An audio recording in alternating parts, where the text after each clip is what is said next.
मुसलमानों को बीजेपी पर भरोसा क्यों नहीं? क्या भरोसा नहीं है मुसलमानों को बीजेपी? मैंने तो आपको बताया, हमने एक विद्वान राष्ट्रवादी मुसलमानों के ऊपर भरोसा किया है और उन्हें बड़े बड़े भरोसों के पदों में बैठाला है। जिन लोगों पे हमने किया, मैंने 2 उदाहरण दिए।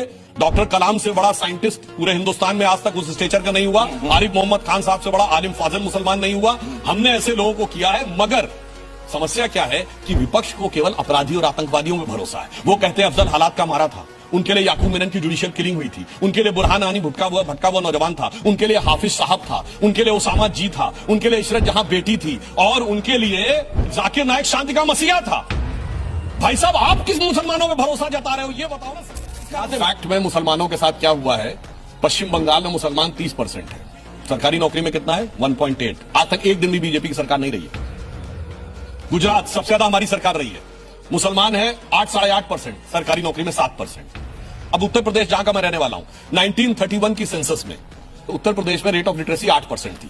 हिंदू समाज में सबसे पढ़ी लिखी जाति मानी जाती थी ब्राह्मण, 15%, राजपूतों में 13%, और आपको पता सईद मुसलमानों में कितनी थी, 24%। यानी एवरेज से 3 गुनी।